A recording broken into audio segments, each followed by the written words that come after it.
Setelah memastikan para pelayan membereskan barangnya di tempat yang ditentukan, Anissa segera beranjak menuju kamar Romisa untuk menjalankan tugas sebagai perawat pribadi dengan menjaga dan memastikan ibu hamil itu dalam keadaan sehat.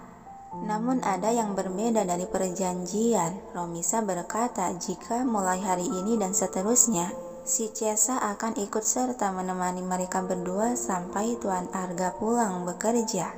Karena Misa tahu kalau sekarang status Anissa telah berubah menjadi istri serta adik yang pasti akan sulit untuk membagi waktu jika harus bertugas menjaga Romisa sampai malam. Untuk itu kali ini Anissa hanya kebagian tugas menjaga sampai waktu asar saja, hingga tak terasa waktu sudah menunjukkan pukul 3:30 sore. Dan mereka bertiga telah selesai melaksanakan sholat asar berjamaah di musola kecil dalam kamar.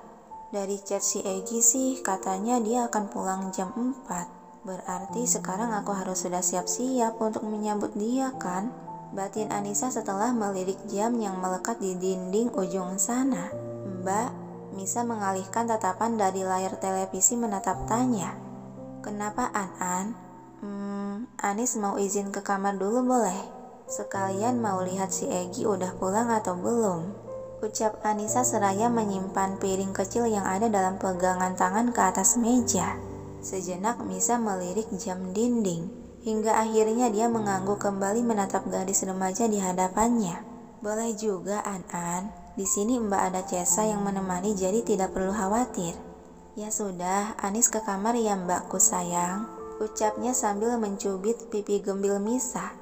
Kemudian dia beralih menatap gadis yang terduduk di sofa tunggal seberang sana. Mbak Cesa tolong jagain mbakku ya. Yang dibalas manggutan dari Cesa lalu Anissa beranjak berdiri. Jangan terlalu banyak makan camilan ini mbak, nggak baik untuk perut. Dia mengambil alih toples kaca yang ada dalam pangkuan Misa dan meletakkan ke atas meja. Tapi An-An, mbak masih pengen makan. Misa hendak merebut namun dengan sigap Anissa memberikan ke Cesa.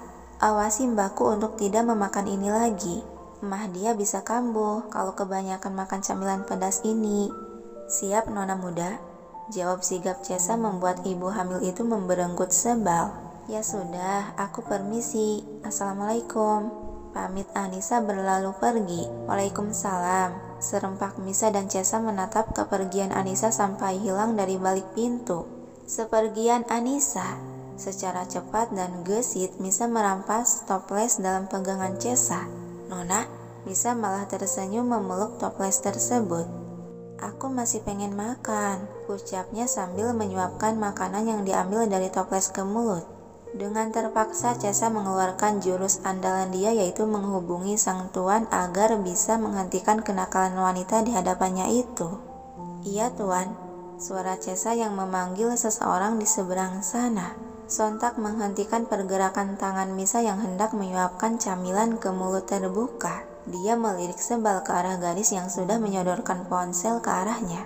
Tuan ingin bicara dengan Nona. Kamu licik ya? Sebal Misa menyambar dengan kasar ponsel tersebut. Dan Cesa hanya tersenyum sembari mengambil alih kembali toples dalam pelukan Misa. Misa, suara lelaki dari seberang telepon terdengar tegas yang diakhiri helaan napas pelan. Iya sayang, balas Misa yang tahu kalau Arga akan menceramahinya lagi. Kau harus ingat akan larangan dokter untuk tidak memakan camilan sembarangan. Apa sekarang kau sedang mencoba mengabaikan kesehatan tubuhmu? Tidak kok sayang, aku tidak makan camilan sembarangan kok. Iya kan Cesa? Yang hanya dibalas senyuman kapitalis dari pengawalnya itu. Bahkan dia tidak ada di pihakku. Apanya yang pengawalku? Nyebelin deh. Batin Misa mendumel. Apa kau pikir bisa membohongiku? Ucapan Arga sontak membuat Misa tersadar kalau penyangkalannya akan percuma. Pasalnya sekarang di setiap sisi dan penjuru kamar dia telah dipenuhi oleh kamera CCTV yang disiarkan langsung ke laptop milik suaminya itu sehingga Arga selalu bisa memantau semua pergerakan Misa setiap menit ataupun detik. Baiklah kamu menang lagi deh, pasrah Misa. Berikan ponselnya ke pengawalmu. Untuk apa? Insting tak enak Misa akan perintah tersebut. berikan saja. Misa melirik Cesa sejenak, lalu setelah mendapat anggukan tipis tanda persetujuan dari gadis di hadapan, dia memberikan benda pipih itu ke pemiliknya. Iya tuan, silahkan beri perintah, kata Cesa setelah menempelkan benda pipih tersebut ke telinga.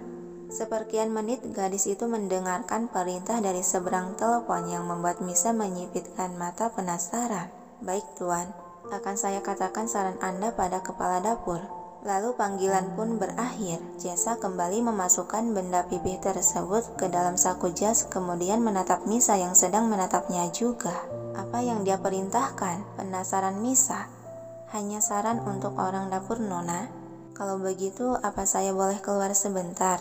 Sejenak Misa menatap dalam diam. Pasti dia menyuruhmu untuk memecah si koki pembuat camilan ini kan? Yang langsung dibalas oleh senyuman dari Cesa.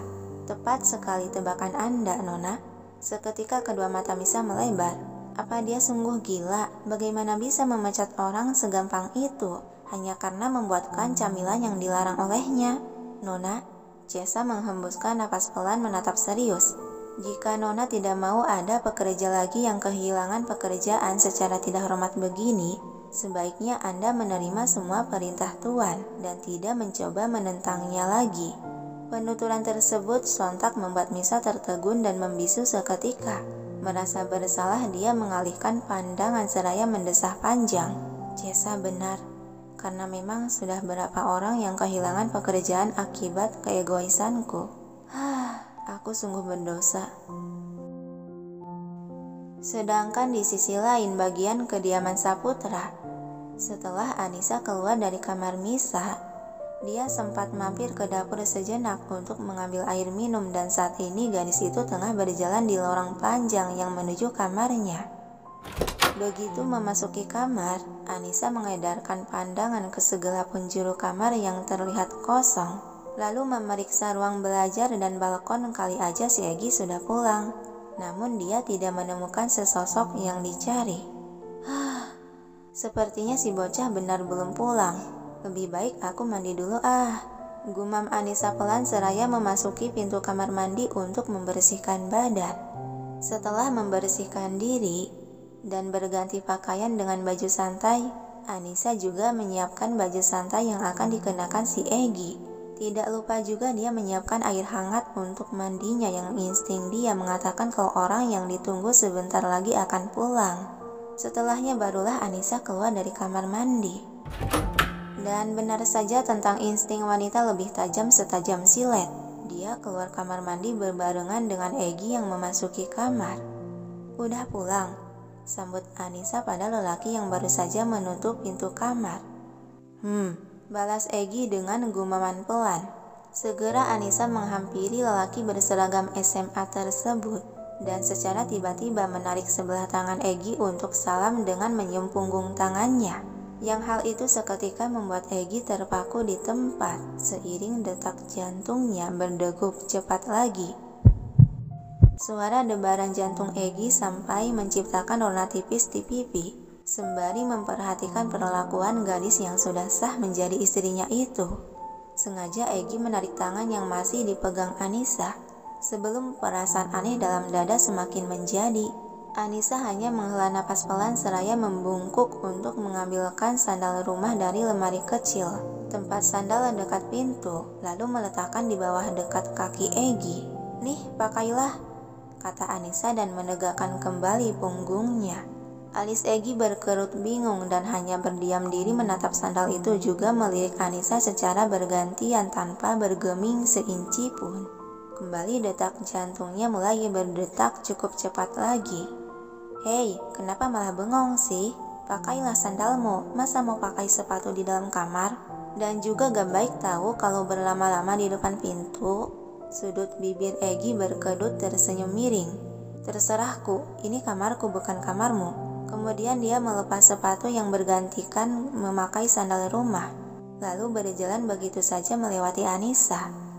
Anak ini dibilang gitu aja sewot, gumam Anissa sambil menyimpan sepatu Egi ke lemari kaca khusus tempat sepatu milik lelaki itu semua. Lalu setelahnya dia menghampiri Egi kembali. Egi melemparkan tas ransel ke sofa panjang. dan mendudukkan diri di sofa lain seiring menghembuskan napas panjang dengan kaki menumpang ke atas meja. Dia menyederkan punggung ke senderan sofa. "Heh Egi, yang sopan dikit napa, itu meja tempat makanan bukan tempat kaki," teguran Anissa yang sudah berdiri di hadapan. Egi menatap malas. "Kenapa kau mengaturku, ha? Ini kan kamarku, jadi bebas mau melakukan apapun sesukaku." Iya, kamarmu bukan kamarku. Cukup sekali saja kau mengucapkannya, telingaku sudah bisa mendengarnya. Malas berdebat panjang lagi, Anissa hanya bisa mengoceh pelan. Lalu ikutan duduk di sofa bersebelahan dengan Egi dan mengambil tas ransel yang dilemparkan tadi. "Kau," tercekat Egi terperanjat menatap gadis di sebelahnya itu. Seiring rona merah mulai menjalar di kedua pipi, Egi merasakan panas serta debaran jantungnya kembali berdetak cepat. "Mandi dulu sana, nanti aku buatkan jus kesukaanmu," kata Anissa diakhiri senyuman lebar nan manis, yang padahal saat ini dia sedang menekan emosinya. Dan senyuman itu sukses membuat wajah Egi menjadi merah padam. Segera Egi bangkit dari duduknya dan beranjak ke arah pintu kamar mandi. "Aku sudah menyiapkan air hangat di bathtub, dan juga pakaianmu ada di atas sofa. Aku ke dapur dulu ya. Ingat, jangan lama-lama di kamar mandi, nggak baik untuk kesehatan," nasihat Anissa menghentikan pergerakan langkah Egi. Lelaki itu menoleh dan menatap memincing curiga ke arah Anissa. "Kau tidak menaruh obat gatal kan di airnya?" Hembusan napas Anissa dan membalas menatap sebal. "Ya enggak lah, aku tidak sejahat itu kali. Apalagi sekarang itu kau sudah menjadi suamiku yang harus aku rawat dan jaga. Mana mungkin aku tega melakukan hal bodoh seperti itu." Egi kembali melangkahkan kaki. Kali saja, karena orang yang bersikap baik terkadang ada maksud terselubung di baliknya, ucap dia lalu masuk ke pintu kamar mandi. Melihat lelaki itu telah hilang di balik pintu, barulah Anissa menggertakkan gigi dengan tangan terkepal geram mengeluarkan emosi yang sedari tadi dia tahan. Bocah. Baru juga kau beberapa menit ketemu, sudah bikin tekanan darahku naik lagi. Benar-benar deh nggak bisa bikin aku tenang semenit saja. Ocehan Anissa lalu beranjak membawa tas ransel si Egi untuk disimpan ke lemari kaca tempat tas. Kemudian keluar kamar hendak menuju dapur.